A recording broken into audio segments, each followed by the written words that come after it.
തിരുവനന്തപുരം പട്ടണത്തിൽ കുടിവെള്ള ക്ഷാമം കുറച്ച് രൂക്ഷമായി തുടരുകയാണ്. ഇത്രയും ദിവസം വാട്ടർ അതോറിറ്റി ഉദ്യോഗസ്ഥരുടെ മീറ്റിംഗ് വിളിക്കുകയും പല ഘട്ടങ്ങൾ ചർച്ച ചെയ്ത് പ്രശ്നം എത്രയും പെട്ടെന്ന് പരിഹരിക്കണമെന്ന് ആവശ്യപ്പെടുകയും ചെയ്തിരുന്നു കോർപ്പറേഷൻ. എന്നാൽ കുറേ സ്ഥലങ്ങളിൽ ഇപ്പോഴും പ്രശ്നം നിലനിൽക്കുന്നുണ്ട്. ഇന്ന് രാവിലെ മണക്കാട് പ്രദേശത്തെ ജനങ്ങൾ കുടിവെള്ള പ്രശ്നവുമായി ബന്ധപ്പെട്ട് റോഡ് ഉപരോധം വരെ നടത്തേണ്ട ഒരു സാഹചര്യമുണ്ടായി. അടിയന്തരമായിട്ട് ഈ വിഷയത്തിൽ ഇടപെട്ട് പ്രശ്നങ്ങൾ പരിഹരിക്കണമെന്ന് വീണ്ടും ഞങ്ങൾ വാട്ടർ അതോറിറ്റിയോട് ഇന്ന് രാവിലെയും മീറ്റിംഗ് വിളിച്ച് ആവശ്യപ്പെട്ടിട്ടുണ്ട്. എന്നാൽ പൈപ്പിലൂടെ പല സ്ഥലങ്ങളിലും വെള്ളം വരുന്നില്ല. കോർപ്പറേഷൻ കഴിഞ്ഞ ദിവസം കോർപ്പറേഷൻ്റെ ഉത്തരവാദിത്വത്തിൽ ചില കാര്യങ്ങൾ ചെയ്യുവാൻ വേണ്ടി തീരുമാനിച്ചിട്ടുണ്ട്. ഞങ്ങൾ ആരംഭം കുറിക്കുകയാണ്.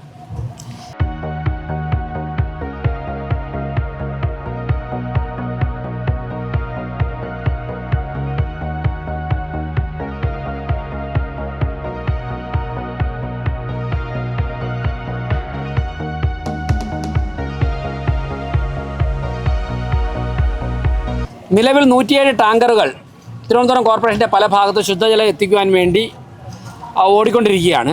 അതോടൊപ്പം തന്നെ കുടിവെള്ള പ്രശ്നം ഉള്ള വാർഡുകളിലെ കൗൺസിലർമാരിൽ നിന്നും വിവരം ശേഖരിച്ച് ആവശ്യത്തിനുള്ള ടാങ്കറുകൾ കൂടി ഞങ്ങൾ കൂടുതലായി എടുക്കുകയാണ്. ഇപ്പോൾ 60 ടാങ്കറുകൾ കൂടി വേണമെന്നാണ് എത്തിയിട്ടുള്ള ഒരു വിലയിരുത്തൽ. കൂടുതൽ ടാങ്കറുകളുടെ ആവശ്യം വരുന്ന ഘട്ടത്തിൽ വീണ്ടും വാഹനങ്ങൾ എടുക്കും. അപ്പോൾ ഇനി കുടിവെള്ള പ്രശ്നം പരിഹരിക്കപ്പെടുന്നതുവരെ സൗജന്യമായി ആവശ്യമുള്ള എല്ലാ സ്ഥലങ്ങളിലും കോർപ്പറേഷൻ്റെ ഉത്തരവാദിത്തത്തിൽ കുടിവെള്ളം എത്തിച്ചു കൊടുക്കാൻ തീരുമാനിച്ചിരിക്കുകയാണ്.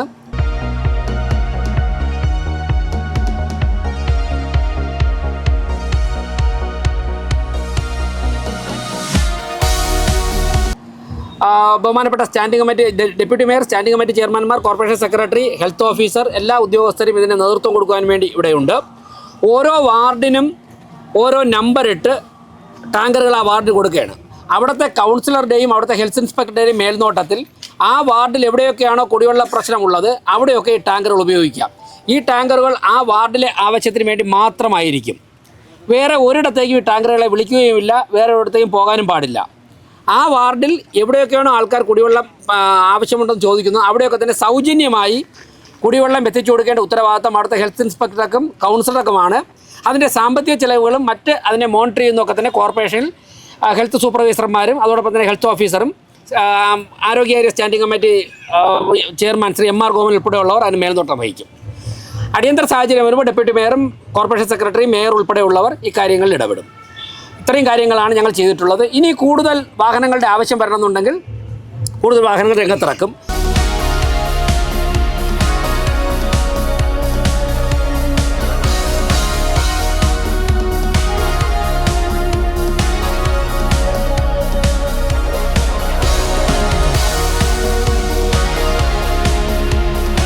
അതോടൊപ്പം തന്നെ 24 മണിക്കൂർ ഇക്കാര്യങ്ങളിൽ ഇടപെടുന്ന സ്റ്റാൻഡിംഗ് കമ്മിറ്റി ചെയർമാൻമാരുടെ ഉൾപ്പെടെ നേതൃത്വത്തിൽ ഇടപെടുന്ന ഒരു മോണിറ്ററിംഗ് ടീമുണ്ടാകും. കൂടുതൽ വെൻഡിങ് പോയിന്റുകളിൽ നിന്നും വെള്ളം തരണമെന്ന് വാട്ടർ അതോറിറ്റിയോട് ഞങ്ങൾ അഭ്യർത്ഥിച്ചിട്ടുണ്ട്. ഇതോടൊപ്പം തന്നെ ആറ്റുകാൽ ക്ഷേത്രത്തിൻ്റെ പരിസരം കേന്ദ്രീകരിച്ചുകൊണ്ട് ടാങ്കറുകൾ ഉണ്ടാവും. അവിടുത്തെ കൺട്രോൾ റൂമിൽ ലഭിക്കുന്ന ആവശ്യമനുസരിച്ച് പൊങ്കാലയുമായി ബന്ധപ്പെട്ടോ മറ്റ് വീട്ടാവശ്യത്തിനൊക്കെ തന്നെ ഞങ്ങൾ ആവശ്യത്തിൽ വെള്ളം എത്തിച്ചു കൊടുക്കും. ഇത്രയും കാര്യങ്ങളാണ് കോർപ്പറേഷൻ അടിയന്തരമായി ചെയ്തിട്ടുള്ളത്. വാട്ടർ അതോറിറ്റിയുടെ ഭാഗത്തുനിന്ന് ഇനിയും പ്രശ്നങ്ങൾ പരിഹരിക്കേണ്ടതായിട്ടുണ്ട്. 8 ടാങ്കറുകളാണ് ഇപ്പോൾ ആ മേഖലയിൽ ആ പ്രദേശത്തുണ്ടാകണം എന്ന്. അതായത് അവിടെ ഇപ്പോൾ നാളെ കഴിഞ്ഞാൽ ടാങ്കറുകൾ കൂടുതൽ ഇട റോഡുകളിൽ പോകാൻ സാധിക്കില്ല.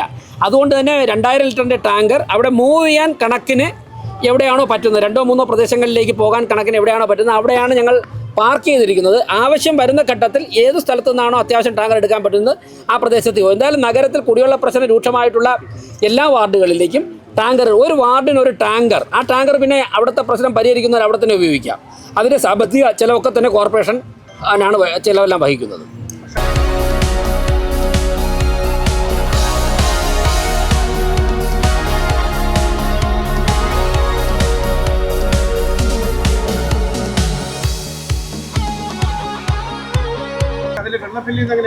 വെള്ളം ഫില്ല് ചെയ്യാൻ വേണ്ടി PTP, വെള്ളയമ്പലം, ഐരാണിമുട്ടം ഈ 3 വെൻഡിങ് പോയിന്റുകൾ സജ്ജമായിട്ടുണ്ട്. വാട്ടർ അതോറിറ്റിയായിട്ട് സംസാരിച്ച ധാരണയായിട്ടുണ്ട്.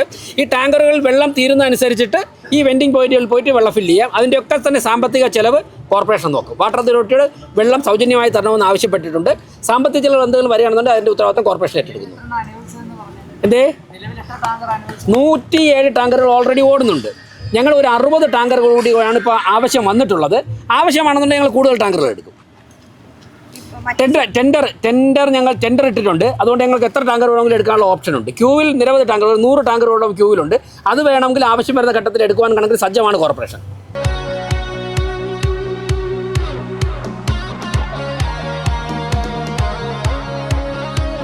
ഓക്കെ,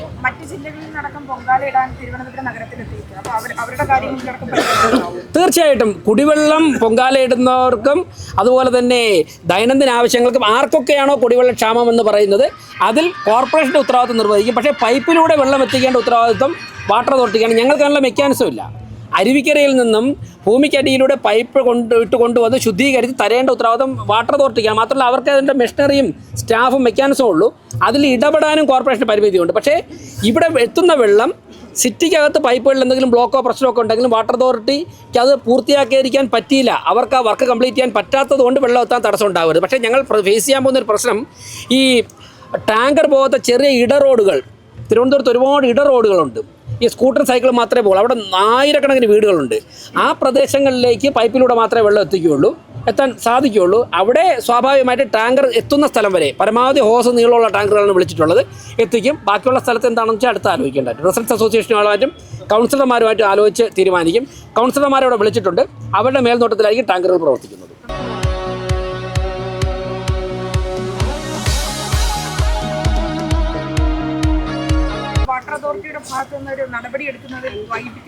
അല്ല, അക്കാര്യങ്ങളെ കുറിച്ചുള്ള കമൻറ്റ് ഇപ്പോൾ പറയുന്നില്ല. ഇപ്പോൾ ഈ പ്രശ്നം പരിഹരിക്കാനുള്ള ഒരു പരിശ്രമത്തിലാണ്. എന്തായാലും വാട്ടർ അതോറിറ്റി ഉദ്യോഗസ്ഥന്മാരുടെ ഉൾപ്പെടെ മീറ്റിംഗ് കഴിഞ്ഞിട്ടാണ് ഞങ്ങളിപ്പോൾ ഈ പരിപാടിയിലേക്ക് വരുന്നത്. ഇപ്പോൾ നിങ്ങൾക്ക് ഇവിടെ നിന്ന് ഞങ്ങൾ വാഹനം അലോട്ട് ചെയ്യും. Okay, yes. അതിൽ 1 നമ്പർ ഇട്ടിട്ടുണ്ട്. ആ വണ്ടി പോകേണ്ട പേട്ട, 2 ചാക്ക, 3 വലിയ തുറ, 4 വെട്ടുകാട്, 5 ചാല, 6 വലിയ ശാല, ഇങ്ങനെ ലിസ്റ്റ് കൊടുക്കും. ആ വാഹനം ഇനി കുടിവെള്ള പ്രശ്നം മാറുന്നത് വരെ ആ വാർഡിൽ കിടന്നാൽ മതി. ഇതാണ് നമ്മൾ ചെയ്തിരിക്കുന്ന സിസ്റ്റം. ഇതാണ് ഫ്ലാഗ് ഓഫ് ചെയ്തതിന് ശേഷം എല്ലാ വാഹനങ്ങളും പോകും.